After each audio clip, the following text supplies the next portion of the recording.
Muchas gracias a todos ustedes por su presencia aquí esta mañana. Les hemos convocado para confirmarles que, con el máximo respeto por el Tribunal Supremo y sus decisiones, la sentencia sobre el incidente de ejecución parcial de los litigios que afectan al complejo Marina Valdecañas la acatamos. La acatamos sin reserva, la respetamos. La respetamos porque es una manifestación del Estado de Derecho, pero la vamos a recurrir. La Abogacía General de la Junta de Extremadura ya ha recibido las instrucciones pertinentes para proceder a interponer el recurso de amparo ante el Tribunal Constitucional. Respeto a la sentencia del Tribunal Supremo. Todo el respeto que merecen también las partes en este procedimiento, ya sean los recurrentes en casación, Ecologistas en Acción, así como Adenex, que no recurrió el auto del Tribunal Superior de Justicia de Extremadura, los propietarios afectados, la promotora, los ayuntamientos del Gordo y Berrocalejo y, por encima de todo, las personas que viven en esa zona, las personas que viven del complejo de Valdecañas, las personas que allí asentadas son la verdadera garantía de la preservación del medio ambiente. Este recurso, que parte de ese respeto a una de las piezas que articula el Estado de Derecho, es el ejercicio de una potestad que tiene la Administración, en este caso la de interponer el recurso, que nuestro ordenamiento jurídico nos garantiza. Recursos en instancias nacionales, ahora el Tribunal Constitucional, vía amparo, y, si procediera, dependiendo de las vicisitudes procesales, también recursos ante instancias internacionales. No descartamos, no lo hemos descartado nunca, si fuera necesario recurrir al Tribunal Europeo de Derechos Humanos o, si la prejudicialidad lo justificara en su caso, ante el Tribunal de Justicia de la Unión Europea. Son los recursos que el ordenamiento jurídico establece en instancias nacionales y en instancias internacionales. Hemos leído con detenimiento la sentencia, una sentencia que merecerá otras muchas lecturas. Una sentencia cuyo fallo, cuya decisión, insólitamente hemos conocido por vías extraprocesales y cuya fundamentación jurídica no pudimos conocer hasta ayer. Hecha esta lectura, estimamos que existen fundados elementos para ejercer esa potestad impugnatoria, esa vía de recurso frente a esta sentencia del Tribunal Supremo. El Estado de Derecho social y democrático, como garantiza nuestra Constitución, no se limita al Poder Judicial. En un Estado de Derecho social y democrático, el legislativo y el ejecutivo, en los tres casos, judicial, legislativo y ejecutivo, tienen potestades que han de ejercer de acuerdo con la Constitución y las leyes. Comprenderán que los argumentos técnicos jurídicos y la estrategia procesal estará orientada, como siempre, a la defensa de los intereses generales. Debo subrayar que, a 24 horas escasas del conocimiento de la sentencia, esta estrategia todavía no está perfilada en todos sus elementos y que, en cualquier caso, por respeto a las partes procesales, por respeto a las personas personadas, por respeto a las personas afectadas y en garantía del mejor ejercicio de las funciones que corresponden a la Abogacía General, por parte de la Junta de Extremadura, dada la instrucción, dejaremos que hagan su trabajo y lo harán de la mejor manera, como han hecho siempre. En todo caso, la posición de la Junta de Extremadura, que la Abogacía General llevará al Tribunal Constitucional en amparo, se sustentará en la prevalencia del derecho a la tutela judicial efectiva como pilar fundamental del Estado de derecho, de un Estado de derecho que consagra la Constitución y que completan los tratados internacionales de lo que es parte España. ¿Por qué la tutela judicial efectiva como fundamento de este recurso de amparo ante el Tribunal Constitucional? Intentaré explicarlo sin necesidad de explicar, porque, insisto, en este momento se están perfilando cuáles serán los elementos jurídicos procesales de ese recurso. La tutela judicial efectiva que consagra el artículo 24 de la Constitución española y que debe interpretarse y aplicarse por el Poder Judicial, el Poder Legislativo y el Ejecutivo, de acuerdo con los tratados internacionales, en este caso el Europeo de Derechos Humanos o la Carta de Derechos Fundamentales de la Unión Europea. En esta situación en la que nos encontramos, tras la lectura de la sentencia del Tribunal Supremo, nos obliga a pedir una aclaración en derecho.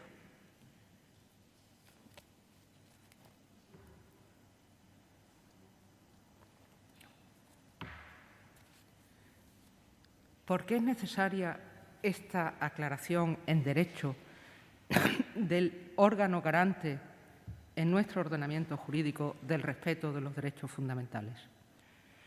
Porque en algún momento alguien, en este caso el Tribunal Constitucional, tendrá que explicar por qué, para restablecer la legalidad urbanística, que se entiende incumplida y se fundamenta en motivos medioambientales, ha de hacerse produciendo un mayor daño ambiental que el que se pretende proteger.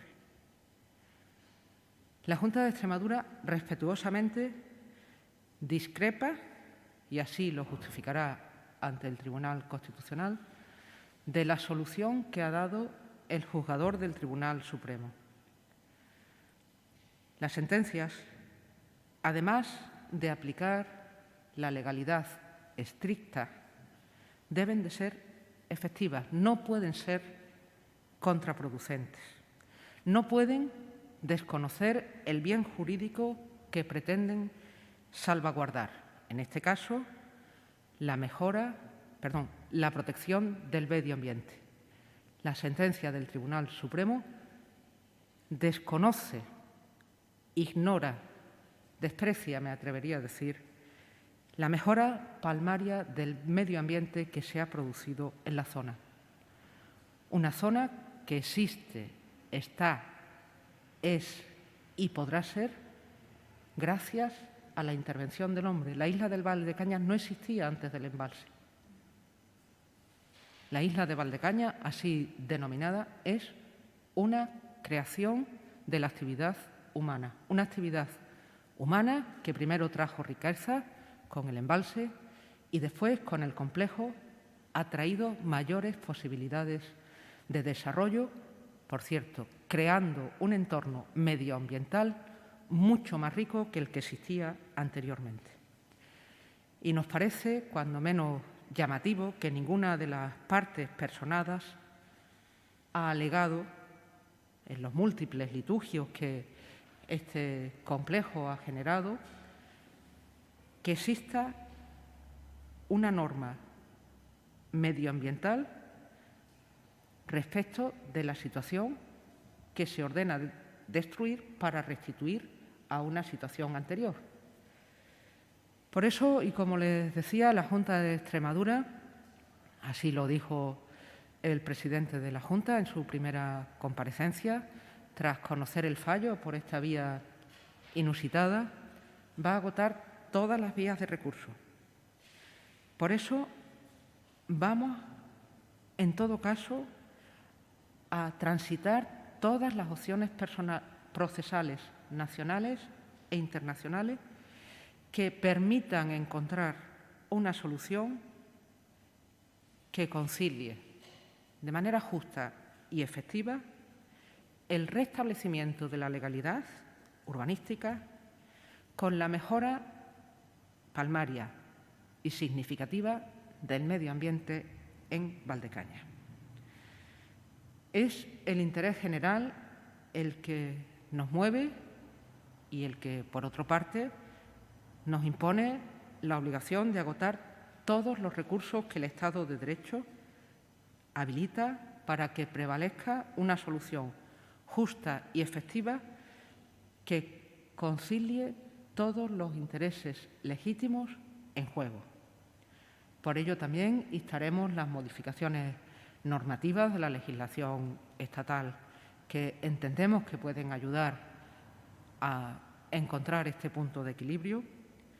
Recurriremos a las instancias europeas para encontrar también soluciones que, en definitiva, permitan conciliar la lucha contra la despoblación y el reto demográfico con la preservación del medio ambiente, algo con lo que siempre hemos estado comprometidos, porque estamos, como les decía antes, ante un dilema constitucional de tutela judicial efectiva, porque hay aspectos que la sentencia desconoce, ignora, que incluso a las partes recurrentes parece que no les interesa ni les motiva, y porque estamos defendiendo, por encima de todo, que es posible conciliar desarrollo económico, lucha contra el reto demográfico y protección del medio ambiente, pero ha de hacerse, como decía, de manera justa y de manera efectiva. Y termino aquí mi primera intervención para quedar a disposición de todos ustedes en cuanto a las aclaraciones o preguntas que quisieran suscitar. Muchas gracias.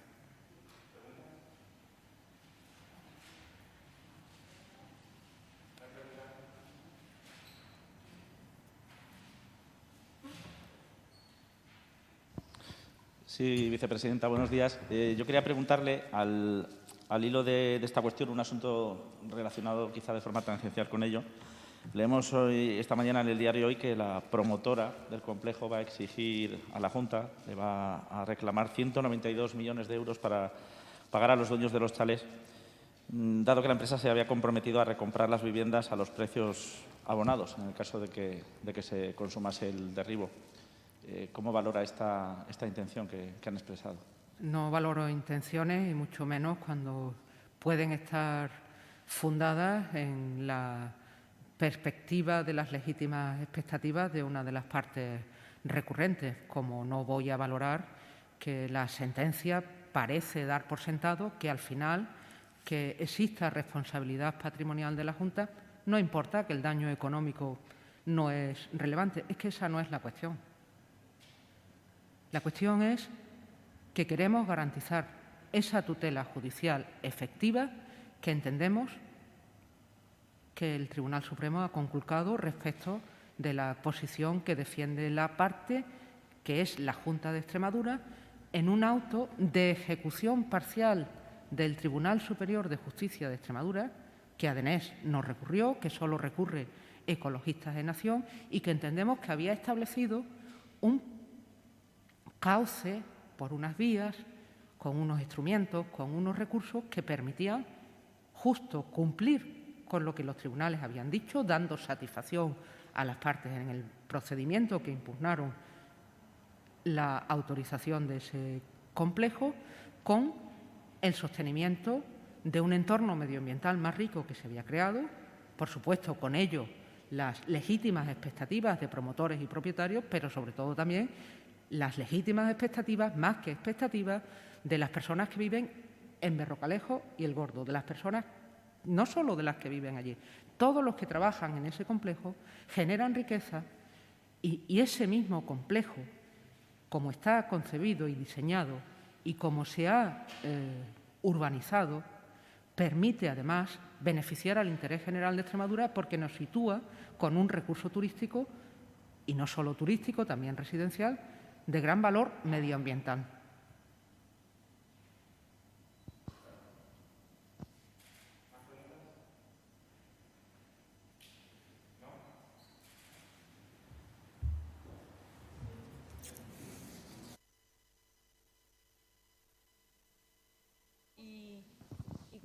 Si hay un plazo para recurrir ante el Constitucional, si tiene previsto la Junta un plazo para elevar ese recurso al Constitucional. Todos los recursos procesales se caracterizan precisamente porque han de ejercerse temporáneamente, en un plazo establecido. En menos de 24 horas es, cuando menos, deseable que no se elabore un recurso de esta naturaleza. Hay plazo y, como les decía al principio, la Abogacía General de la Junta está trabajando para que ese recurso, que esa primera lectura de la sentencia nos permite muy claramente afirmar que tenemos fundadísimos motivos para recurrir en casación frente a esa sentencia en concreto, que siendo de casación juzga un caso concreto y que además tiene otras consideraciones, pero son las cuestiones que la dirección letrada de la representación procesal de la Junta ha de elaborar, por supuesto, dentro del plazo. Y tenemos plazo. Sí, sí.